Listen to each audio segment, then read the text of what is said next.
free elevator music to play right there at the intro, like Between Two Ferns or something.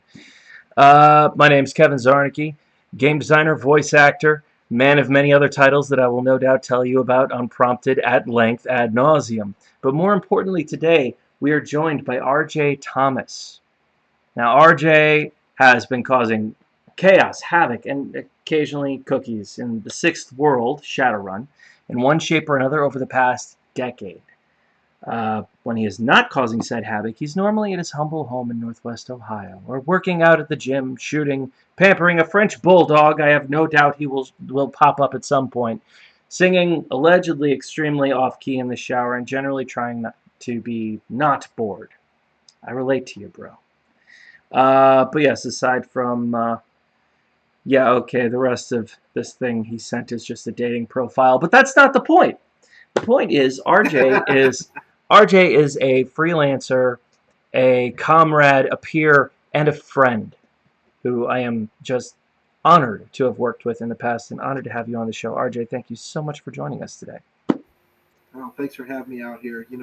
Obligatory salutations to everyone out there in the virtual ether who are watching this. Thank you for your time. And unfortunately, we see a lot of us seem to have a lot of it. So, hopefully you're getting through yours, as well as possible.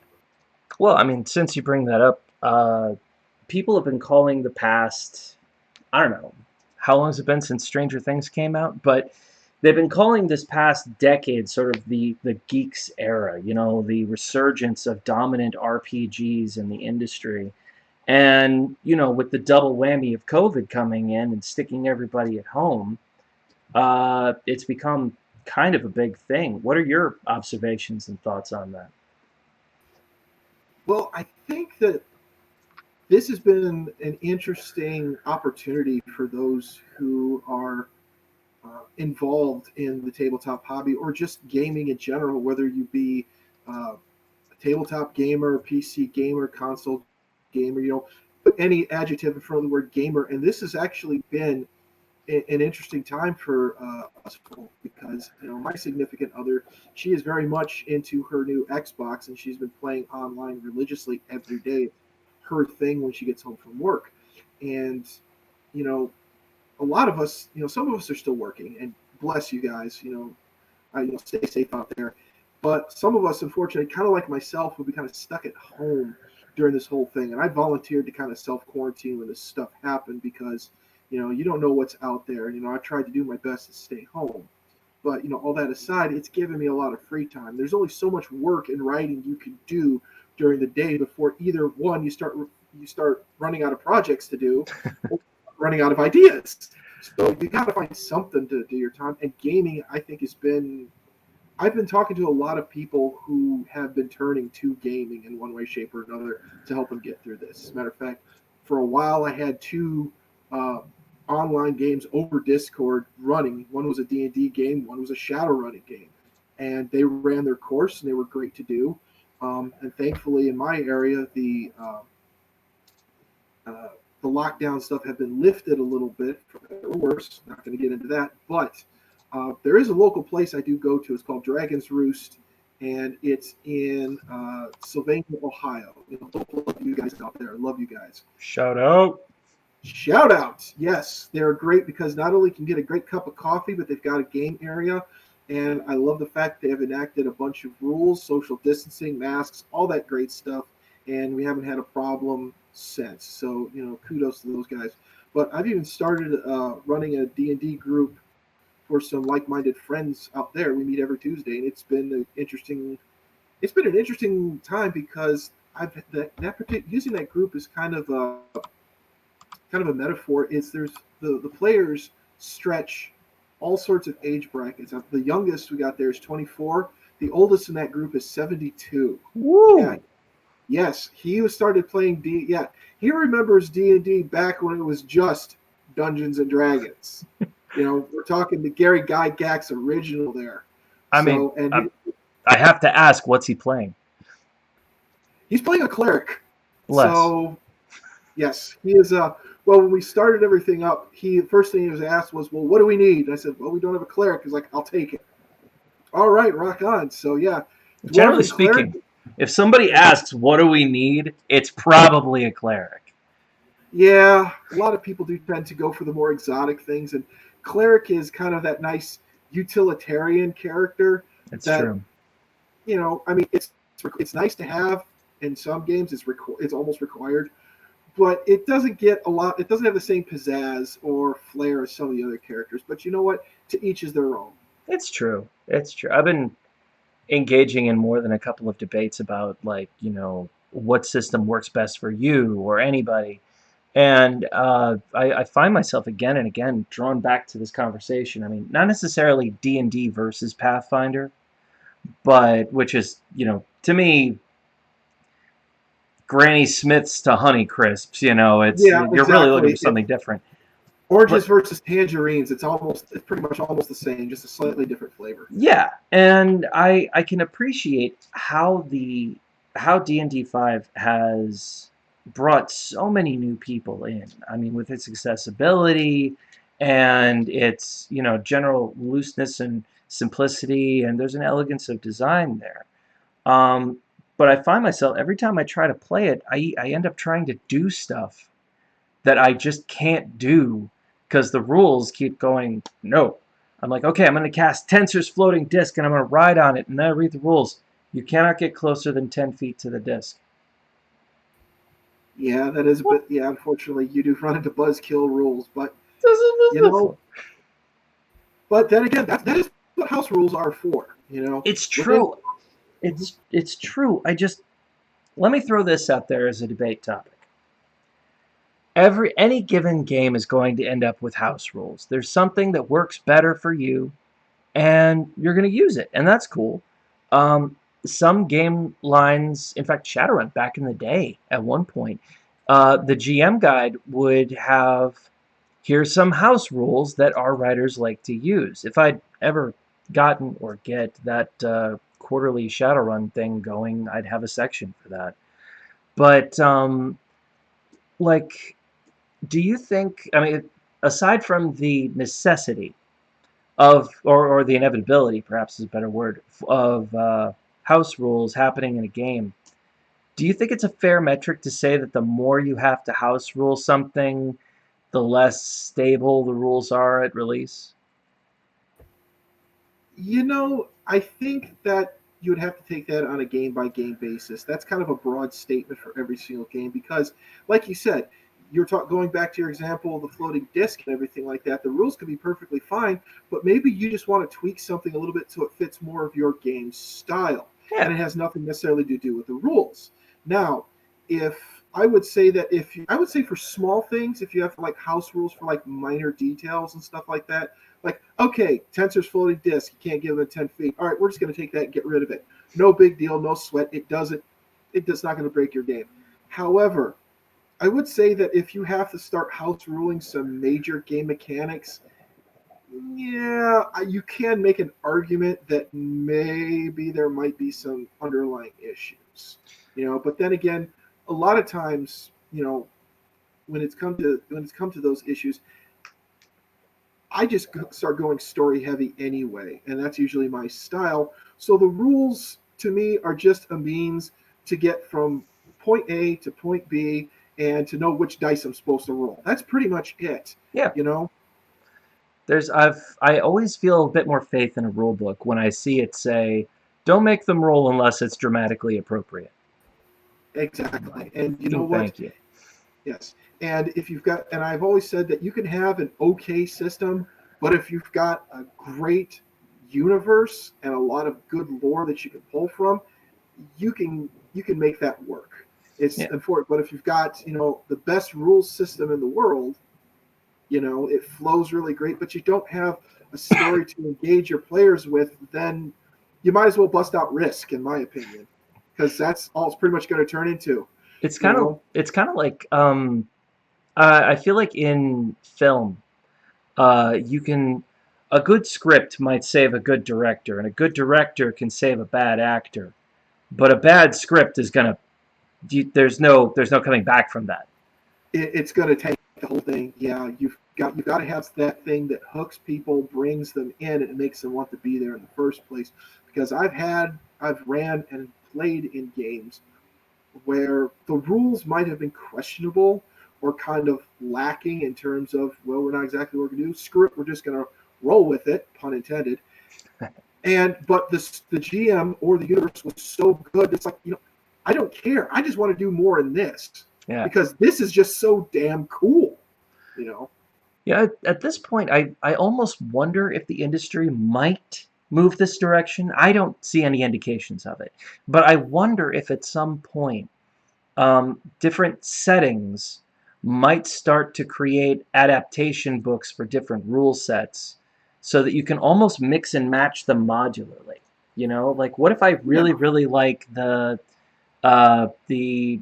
Chronicles of Darkness dice system, or I'm really, really getting into the Genesis system lately for Star Wars, like very narratively elegant. Or the free world stuff. Let's say that I really like one of those dice systems, but I love the Shadowrun universe.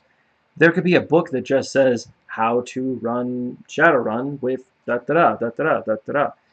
I don't know if that's possible with the corporate environment or if there's even a market for that, but it certainly seems like. Interesting. I'll just say, the legalese is going to be quite interesting on that. But there have been open sources before. I mean, if you remember back at D&D 3.5, around that area, they had all sorts of the smaller publishing, like Green Ronin was one of them that came in. There's a couple others I just can't think Necromancer Games. Yes. There was.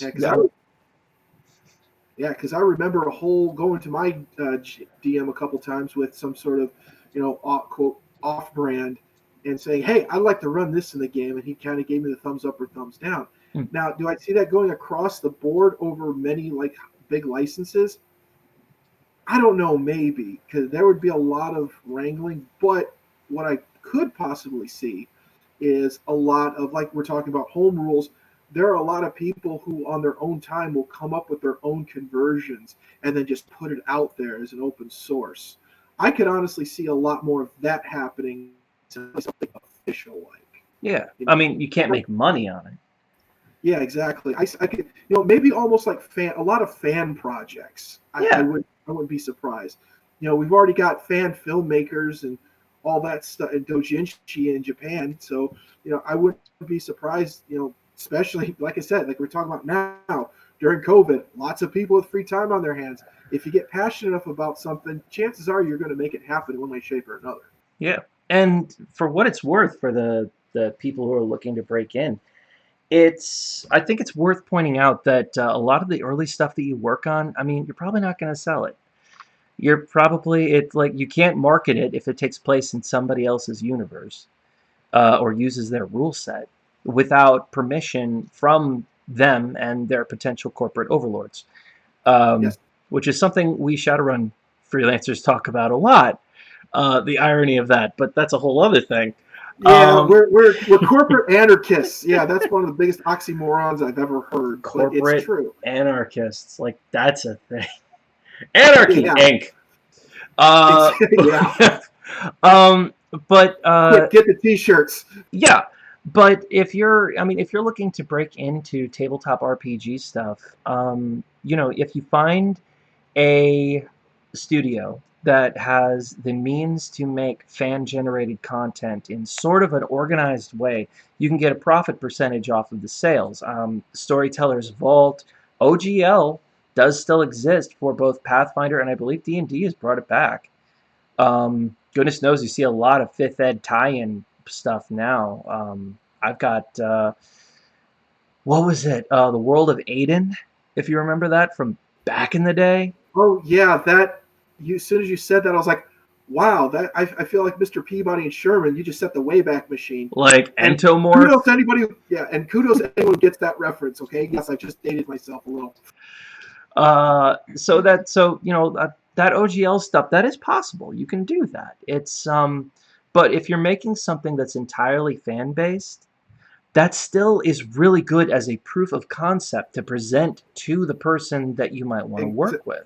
Exactly. It's almost like a artist or a photographer or in general coming up with a portfolio. Yeah, it's like, hey, this is something I've worked on, and if you want to break into some of these game companies, and if you haven't had any actual experience, you can show them this and says, well, this is something I did on my own time. One, it shows kind of initiative. Two, it shows you're serious, and it gives these potential bosses and employers something to actually look at. Because you know what, I love conventions, and I love it when people come up to me and start talking about their ideas, their characters, and stuff like that. And I don't want anyone to take this as a knock, but but at some point, if you want to break into this, you got to put the virtual ink on the paper. You've got to put in some work.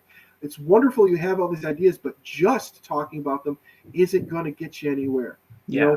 Nobody buys an idea. Exactly, because ideas are like certain parts of the anatomy. Everybody's got one. So, but it may not stink, but yes, yeah, you got to show that you've got the ability to carry the execution through. I know one writer and a dear friend, Mike Murphy, who on his own time made The Adventurer's Guide. And it was just this beautiful collection of stuff that he had learned in his various D&D Pathfinder fantasy type stuff. And it wasn't written with rules, it was written with like tactics in a very immersive way. He formatted it. It looked ready for print. He sent me a copy of it and I was like, "So where are you selling it?" He goes, "I'm not selling it." I said, "Why not? I'd buy it." And when I believe he went to Paizo, and I don't want to make any claims without him like able to confirm it, but he went to Paizo and he was like, "What should I show them?" I said, "Show them that Adventurer's Guide, because that matters." And even if you don't end up working with the big guys, I mean, you can build up a bit of a fan following in the independent ring. I mean, look at yeah, Princess the Hopeful or Genius the Transgression for Chronicles of yeah, Darkness. yeah, You're not going to find them on Drive Through RPG, but they appear in a lot of big people's games because they're yeah. just so well made and fit in. Yeah, exactly. And it's like I have a friend of mine who's another fellow author. His name's Andrew Seipel. He got his biggest start by writing fan fiction, and he eventually took that what not only what he learned about writing in general, but he developed a fan base. So when he did make the transition into self-publishing, he was able to tap into that fan base, and he Yep. was and he's got and guess what, he's got a bit of a market right there. He's got the fan following, and if you got the fan following, you get the word out. They help. People like that tend to put word out for you, I do. especially if you're to them. So be nice, but Always but be nice. yes, always be nice. Walk You have to away be from nice. toxic people politely, but always be nice. Yes, yes, but no, it's and that's the thing. Sometimes you get into this business or any business by the weirdest of means. What's I your story, man? We got to hear it. okay, okay. First, I'm going to put the disclaimer out there that this worked for me.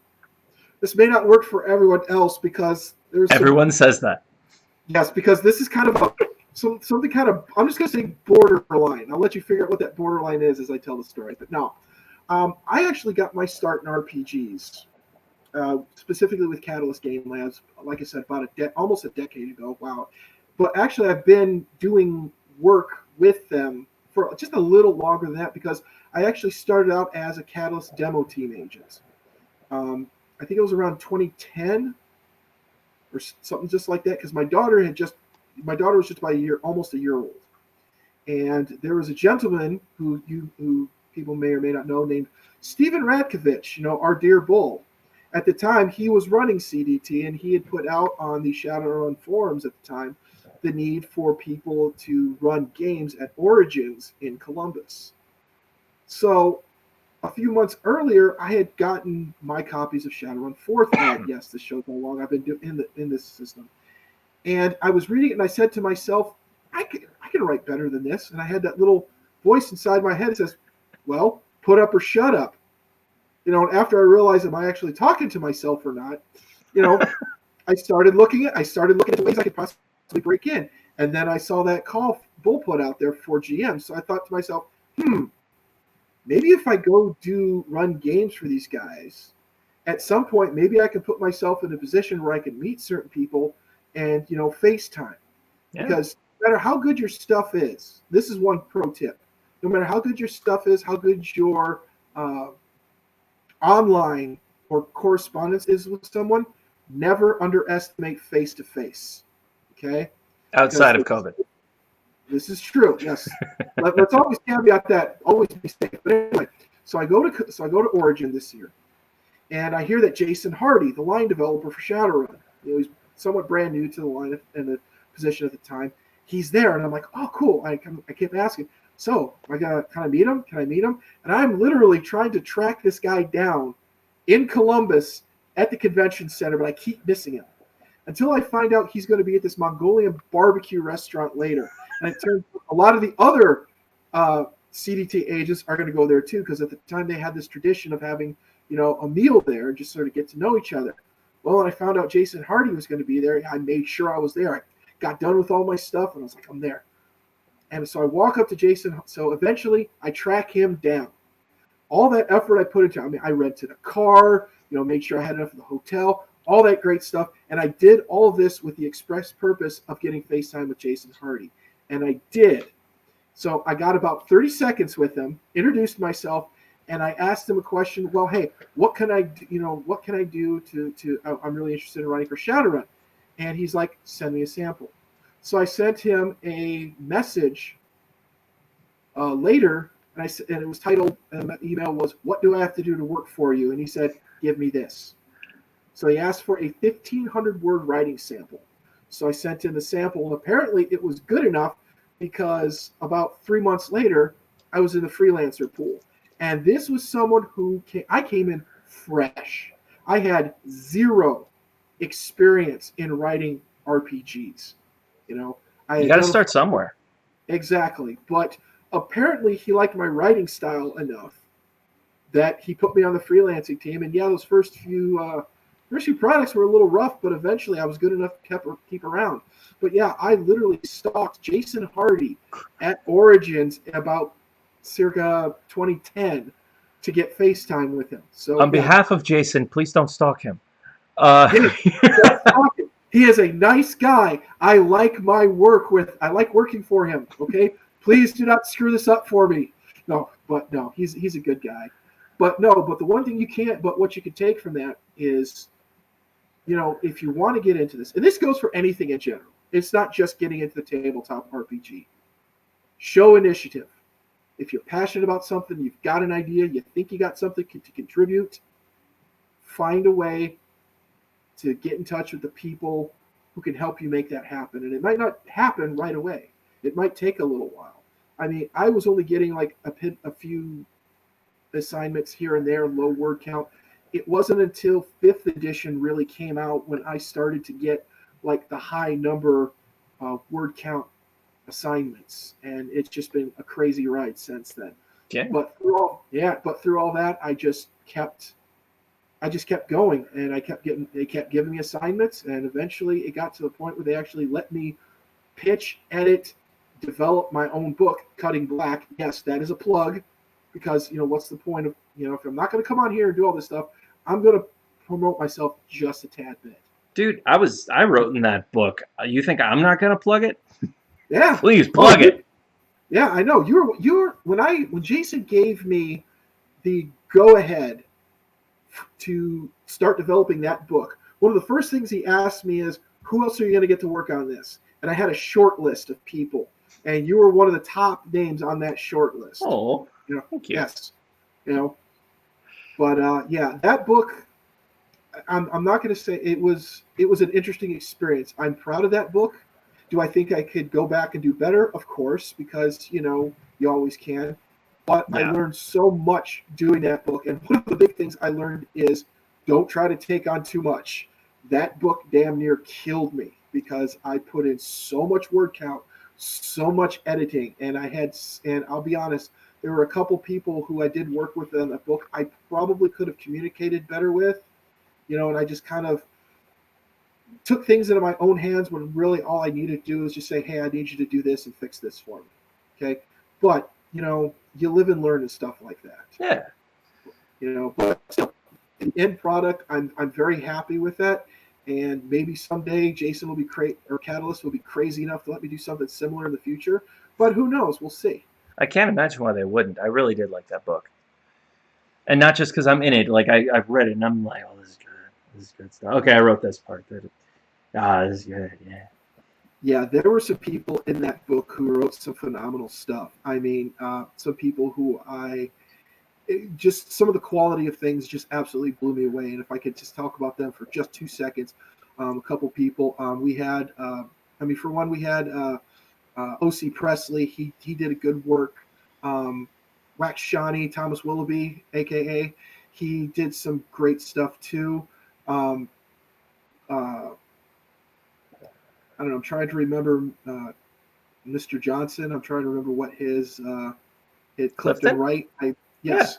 Yeah. He did He did a good bit of fiction for me, so I was really, really happy with that one. I know he did some other stuff. And Scott Schlitz. Oh my goodness. He made me hate Clockwork even more than what I originally did. For those of you who may not know Shadowrun, Clockwork is the grade A certified asshole. Okay.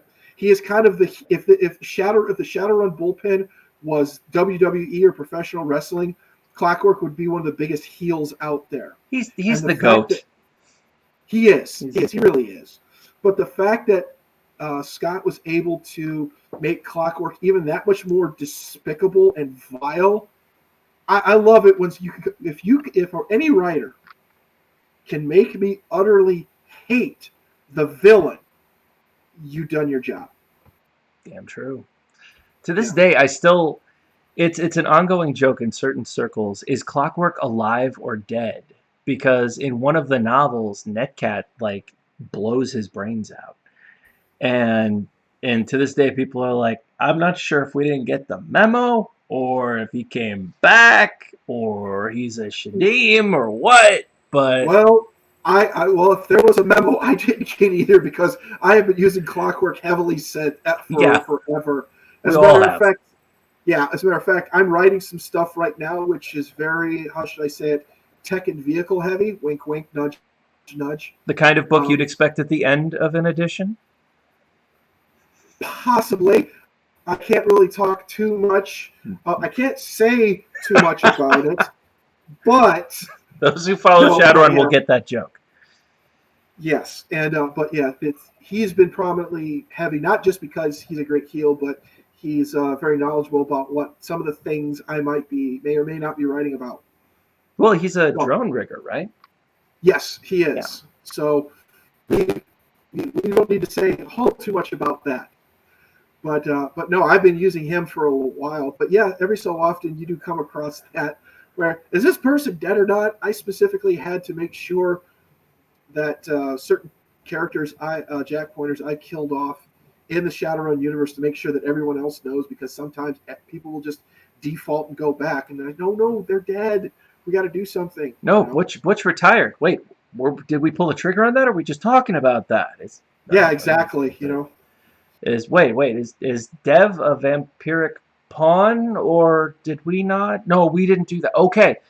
No. Okay. Yeah. No, but Dev is not a vampire, but I wouldn't be surprised in the next few years, she doesn't take over and become a pirate herself.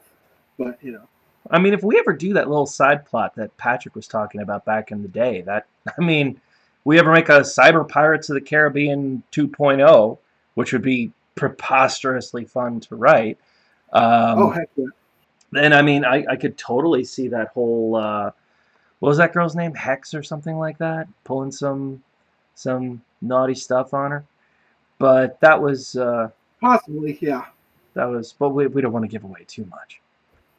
No. And I'm trying to remember a whole bunch of details I haven't really thought about in years. And there's another thing. There's a reason why I have a whole lot of reference books, because I can't remember everything. It's true. And we've got some people who just know everything. Like up through third and about half of fourth, I could tell you damn near anything about the setting, including all the Uncle Ancient stuff from back in the day. But after that, it all kind of blends in, this weird melange. Patrick Goodman told me before he made the introductions to Jason for me He was like, "Are you sure you want to do this?" I was like, "Yes, it's on my bucket list. I have a limited amount of time to live, bro. I want to do this." And he's like, "Because you're going to see how the sausage is made. You may lose your appetite for sausage." And I got to tell you, dude, I haven't played Shadowrun in years, which is not something a guy who writes for it should admit. But, but I remember, there was this point where once you're in it deep enough, and you're talking about what you'd like to do and what people think would be a good idea, it gets a little jumbled up with what is and happens. So continuity gets a little tough. There are a couple of luminaries out there that we consult. I think of James Meyer. Is it Myers with an S at the end? Yeah. Yeah. Yeah. James Myers is like a mentat for Shadowrun. He knows Yes, he is. too much and has so many plans. You got Daryl Mott, who's not one of the Yes. writers, but he's a podcaster. He knows so damn much. Yes, And I know. he'll contact us individually and be like, "Hey, so what's the deal with this thing? What do you think of this thing? What was your intention with this Yes. thing?" Oh my goodness, I get that. Especially, oh my goodness, going back to Cutting Black. Yeah, after that came out, I had so many people contact me, dude, where did this come from, and how did this work, and what's all this? And I'm like, well, I can't tell you everything, and two, all I can say is there's a plan, because one of the things, I mean, I'll freely admit, we were talking about gaming systems earlier, specific rules sets. I can work with anything. Yeah. And I'll say it again, I'm all about the story. So what I consider myself in Shadowrun is not necessarily a lore master, but I consider myself someone who's all about the meta plot. Where is the universe going? What are going to be our next big events, and how are they going to shape, reshape, or tear down the Sixth World as we know it? Because I love Shadowrun, but some of this, I'm not going to lie, some of this stuff has been good, but it really hasn't advanced the overall story of the universe too much, which is one of the impetuses I had for Cutting Black, because I wanted to shake things up. We were skating too much on status quo. Corps are going to corp, anarchists are going to rebel, and the general public is just going to try to get by. Dragon's going to plot. Exactly. That's fun to a point, but when you've done that for the zillionth time, it's like, all right, I need something more. You've got to evolve a little bit, which is why, I wanted to give the Sixth World a literal kick in the dick with Cutting Black. I purposely went in there wanting to seriously screw with the UCAS. Why? So you killed it. I didn't kill it. Oh, sure. I hurt it really, really bad. But like anything else, what I do now may influence writers 10, 15 years from now. Kind of like back in the day, a very, very wonderful author named Stephen Kenson, who used to write for Shadowrun back in the day. Yes. And I actually got to meet him at Gen Con a few years ago. Wonderful guy. As a matter of fact, there are still stuff from one of the favorite book of mine he wrote for Shadowrun as a game supplement was Portfolio of a Dragon. Okay? We've got Jungle. Yes, I still eventually go back to that and dip into that well, just occasionally, just to see, hey, has this been resolved, or what can we pull from this? Because I do believe that a good writer and a good artist, much like scientists, you build on the work of the people who came before you. You don't tear it down. You build from it. You're inspired from it, and you move it forward, which is why I hate prequels in general. But that's another topic. You question things. You test things. You expand things. I think the risk there. I've known a couple of writers who have come and very quickly gone, who kind of wanted to remake a whole setting. Exactly. I'm not going to name names. Again, be nice, be professional. But I remember one writer who wanted their original character to be possible, and they were an immortal elf who had been turned into a vampire and was now a technomancer. 3 things that do not go together. Yeah, that's like sodium and water. It's explosive. It's not a good idea. And But they were trying so hard to get me to rewrite vampire rules to make that work. And I'm like, yeah, no, no, yeah. no. I'm There's I- I'm there's I'm so ardently against resonance and magic at the same yes, time. I actually yeah. have like if there's ever a point in a decking book or something where they just need a blurb about why it doesn't work, I have that written and ready to go. It's like here you go. Yeah, just like you can Just give me give me five. Just give me 500 words. Okay, yep, done. yeah, How'd you do yeah. that? Don't I've been waiting. yes. Do not even need the writing credit. Just get it in there, please. No, I get that, and that's another thing, and that kind of another thing for you people. I should say you people because that's horrible. But for You anybody, viewers. you viewers, yes, let me give you some advice from someone who knows better. No, TED Talk seriously. incoming. Yes, exactly. Fire away. No, yeah, no. One of the things when if you want to get into the business, okay, and I learned this. I actually kind of came into this with this mindset, which helped me immensely. Is don't try to reinvent the wheel, and don't try to don't make it conform to you. You figure out how to merge and find synergy with it. Okay, Make it you'll grow. go. Make it grow. You'll go farther. Okay.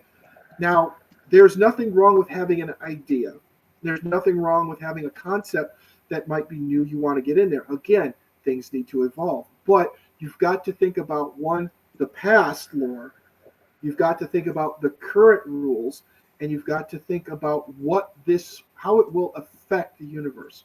Case in point, when I came in, I had this idea for a story, and I had this main character in there. And I have been slowly inserting this main character of mine, which I call a flagship character. And let's face it, every author has a flagship character of theirs. I, Okay, I well, obviously have an avatar in Shadowrun. just yeah, a little bit. A And little there's bit. nothing wrong. Exactly, there's nothing wrong with that. Bull does. It's Yeah, Bull. exactly. And a lot of people, and people still kind of give him crap for that, and that's not a good thing, people. But anyway, you got to think about how this character or idea can enhance and make it fun for everybody. It's not an ego trip. It's not about putting your mark and saying that's my character. Yeah, don't try to create the next Luke Skywalker. Don't try to create the next Captain Kirk. Don't try to create the next big character.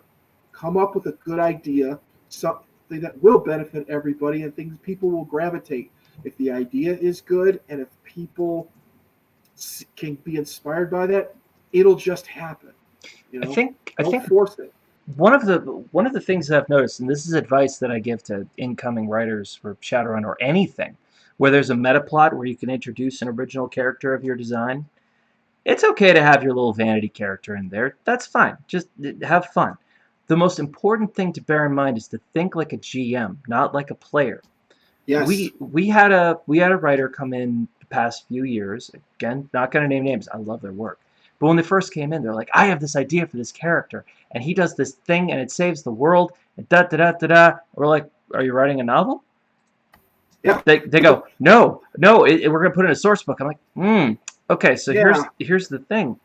When you write for an RPG, Mm-hmm. your job is to create circumstance where the reader and the player get to be the star. Exactly. If you write a novel, Yes. you You're can telling write their their story. yeah, which is great. Yeah, that's fine. But But don't ever have a DMPC that makes the poor player feel like, why am I oh, even here? exactly. And And that was the first thing, when I came up with the idea of cutting black, the first thing thought to myself was, what fun and what peril can I put the players in? What can I do that makes them want to say, hey, I want to go be a part of this? And I structured it in such a way that, yes, this is an earth shattering event, but it allows for you to literally write yourself into it. You know, just like RPG. You see, that's one of the things I love about RPGs, especially attached to certain IPs. Like one of my favorite RPGs of all time was the old West End Games D6 Star Wars system. And I love the way those books were written because they were written in such a way where you could theoretically, within reason, plug yourself into just about any point in the movie. Yeah. Oh, you want to be a rebel pilot? Well, guess what? You were at Endor. Oh, you want to be a smuggler? Hey, you were 2 bays over for Han Solo, and you remember when the Millennium Falcon took off. It's stuff like that, Yeah. you know. And if you keep it within, that context, you know, you can do a lot, and that goes for any RPG game, you know. Mhm. So, and that's what makes them special, because you could still say you were a part of that. You know, you could literally be. I mean, some of the best stories I've heard at conventions from friends is when they're telling about their games, and all of a sudden they kind of slip into character a little bit and give you sort of the, yeah, no shit, there I was, stormtroopers coming down all over top of us, ATs, about to, you know, squash us like bugs. But then we decided, heck no, we ain't dying today, and we went and grabbed those rocket launchers, you know, stuff like that. You know, you're not supplanting Luke Skywalker and Han Solo. You're operating alongside them. Mm-hmm.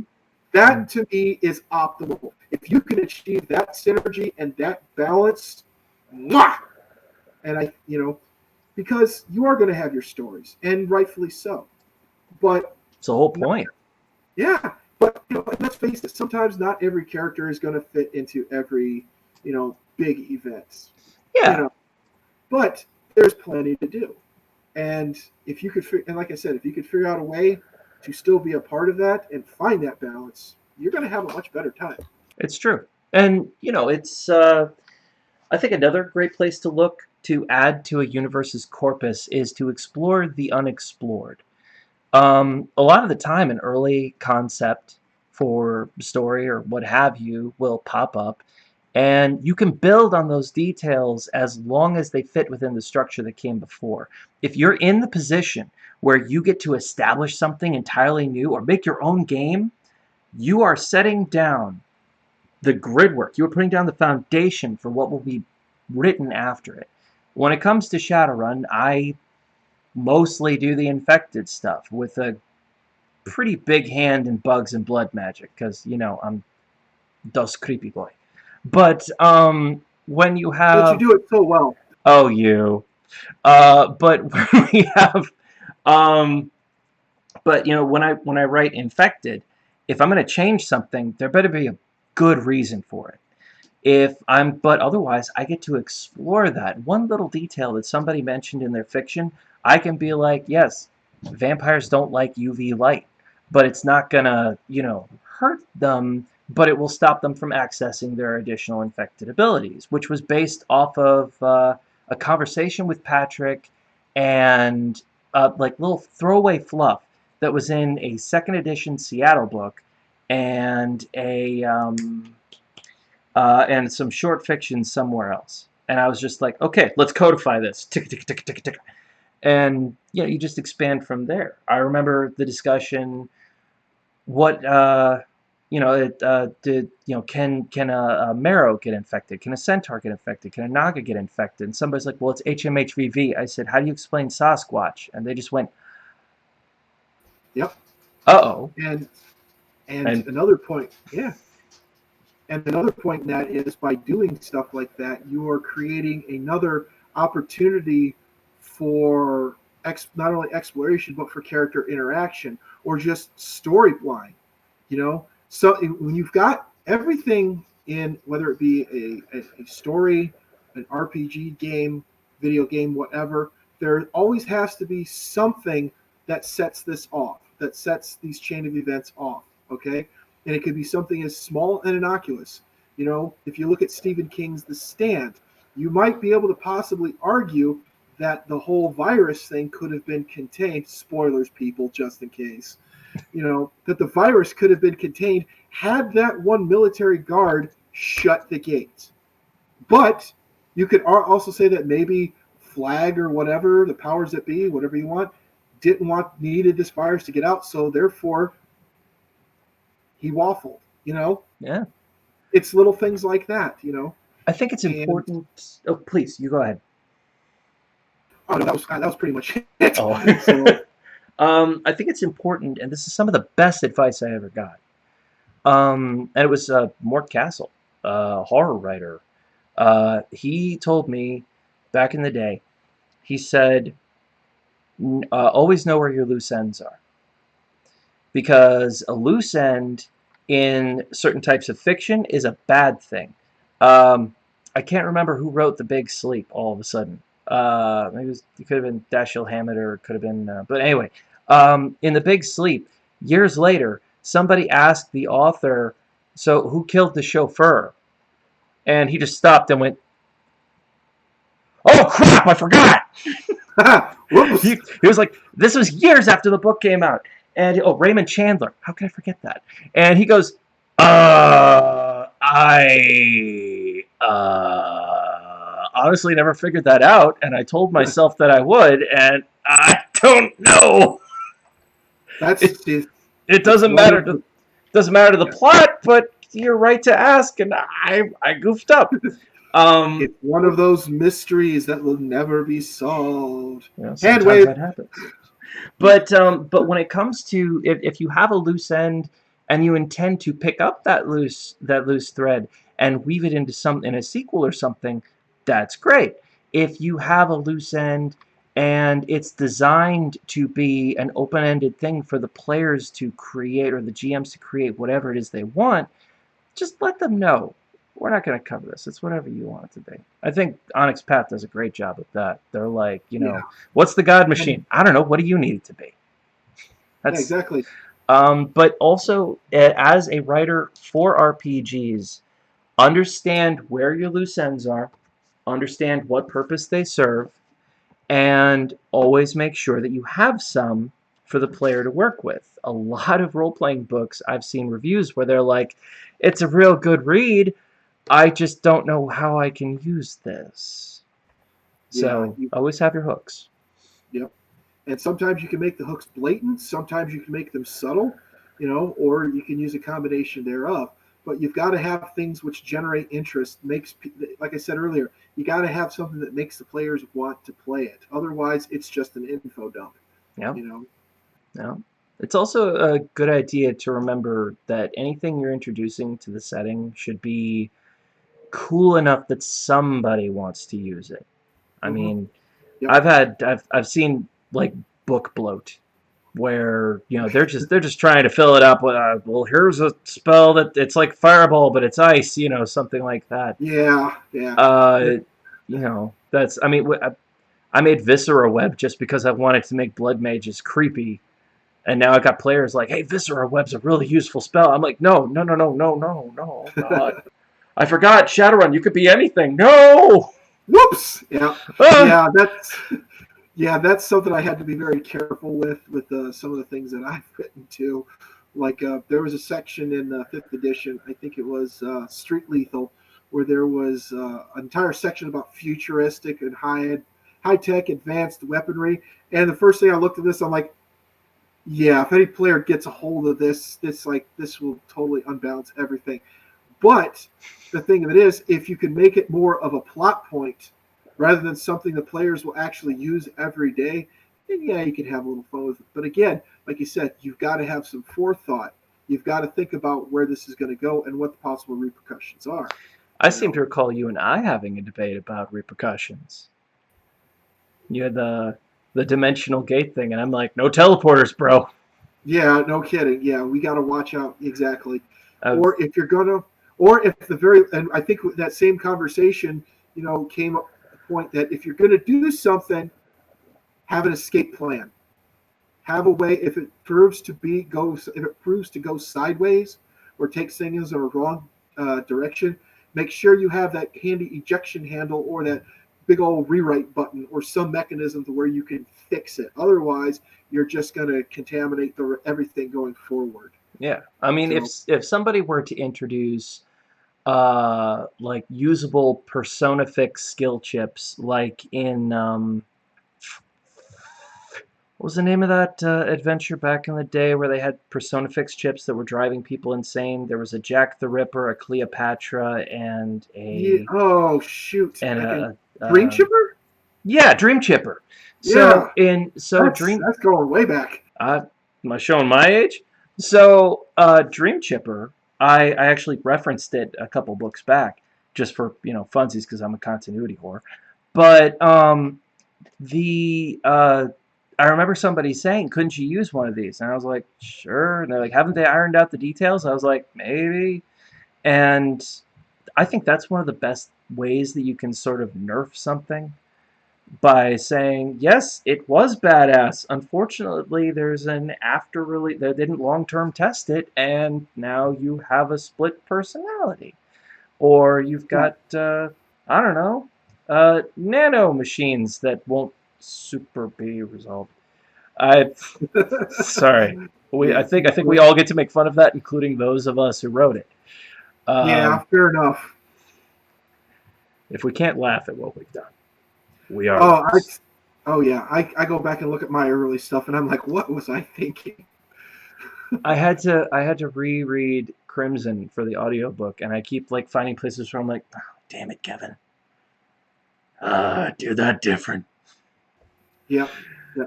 So And but oh no, I get that. Did you ever did I ever tell you what the old nickname I was given when I first started out? When I started out running Shadowrun missions I don't before I think really. so.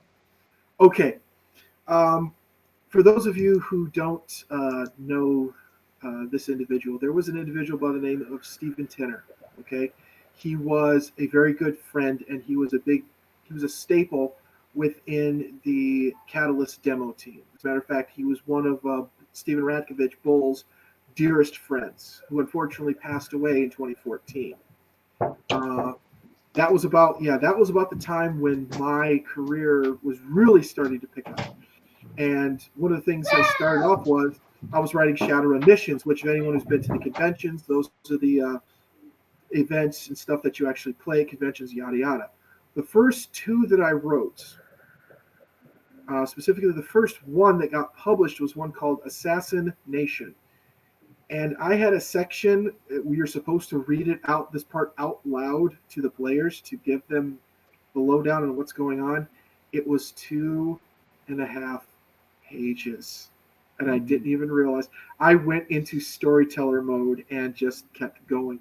So Tinner, bless his soul, started calling me Matchbox, and which ended up becoming Matchbox Text 20, because I would just go off on these tangents, so much data dumping, and it took a lot of, how should I say, loving boots to the ass to break me off that habit. So, but yeah, I kind of get that, but the foibles of our past. I mean, but apparently it was still good enough, and it got 5 stars on DriveThru RPG. So I must have Yeah. done something right. But yeah, going back and looking at the old work and seeing how you've progressed, sometimes it can be both slightly embarrassing and often very jarring. I think it's important to see that as validating, because if you can look back and say, I was an asshole, you must be a better person to Mm-hmm. recognize you were an asshole. Exactly. If you can look back and be like, I'd have done that differently. Oh, Yeah. I'm doing it differently. All right. Yes. Yay. Yep. Growth. It's and most importantly, sometimes you need to be able to have a little bit of humility, Oh, and yeah. you need to be able to laugh at yourself, because let's face it, some of the stuff that we do when we're just starting out is just goofy as all hell. But that's kind of the whole point. No one ever Arguably, gets it's it all goofy. perfect. I mean, we love what we do and we Well, love this art, but yes, we are all playing make believe together. It's the this is oldest true. art, but it's a Yeah, goof. yes, but there's also a difference between unintentional goofy and being goofy on purpose. I like to think I've learned how to channel my inner goof and can use it on command more than what I used to. Back then, I really didn't know I was doing it, but I was. Well, I will say this: nobody should enter this industry looking for fame. Nope. I know a couple of people. I won't name their names without permission, who have achieved some intense notoriety in the community, and they're somewhere between I didn't plan on this and I kind of regret it. because boy, oh boy, do the boards know how to be mean.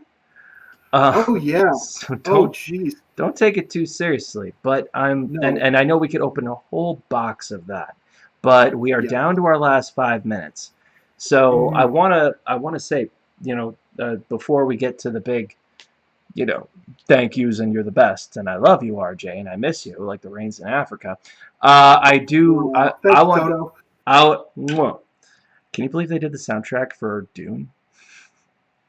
Yes, Just the first one, the David Lynch version. just wrap your head around that. But I want to give you I this know. time to pimp something you're working on, dude. Let them know so they buy it.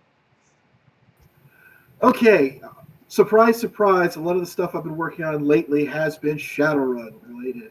Go fake. Kind of been my cash cow and go to for a while now, but that's okay. Uh, Cash, can you kill? well, hey, I'm I know, making I them know. nickels, man. I'm making them nickels. I hear you. Like I get paid, man. Down the menu at Burger King, McDonald's time, boys. Let's go. But Dollar menus on me, boys. heck yeah, we go Little Caesars now. But no, but no. So what are you working on? Yes. Okay. I've just recently I've completed 2 projects. I don't know if one's coming out yet. One was called Slipstreams. Um, there was also a oh shoot, I'm trying to remember the other one. But yeah, everything. It's the past few months have just been the projects have seemed to be blending together. There's another one I put out. It's another rule book that will be coming out. Oh my god! You know what? I'm just gonna say, you know what? Just keep your eye out and keep an eye out for my name for those particular ones. Assume RJ is in Shadowrun books. Buy Shadowrun books. Buy Shadowrun books. But no, I am also working on a few other projects. I've completed. I might have written something recently that might have to do with a certain corporation that likes to dabble in the blood arts, and let's just leave it at that. Big producer of food. Yes, big producer of food. Yes. Okay. All of a sudden I'm hungry for tacos. I don't know why. Not exactly a pyramid scheme. Yeah, exactly. There may or may not be something like that down the pike in the near future. Oh, you're tearing my heart out. And there may or may not be another core rule book coming out fairly soon that has to do with some mechanical things. That whole thing we kind of talked about earlier. Yes, mechanics. Yes. I don't know. I heard something about that, and I may or may have a couple words and something like that. But those are the kind of the things that I'm working on right now. But the 2 things right now that I'm kind of, now that things are starting to calm down and I'm getting back on track, I actually have 2 Shadowrun novellas that I'm working on. I'm so proud of you. Thank you. Hell yes. Yes. One of them, I'm not going to lie, it's been delayed. I've been having to deal with a bunch of other stuff, and I've been working on it off and on for a couple years now. And then, so I'm going to be wrapping that one up very soon. As soon as I'm done with the current project, I'm going to be jumping into that hardcore. Hopefully, I'm going to get that in.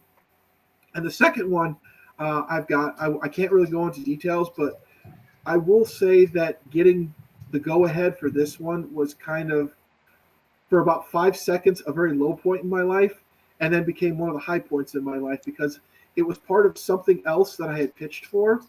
And when I sent in the pitch, I noticed I didn't get chosen for this particular project, but then I got a notification from John Helfers, who is the novel line developer. And he's like, well, here's the thing.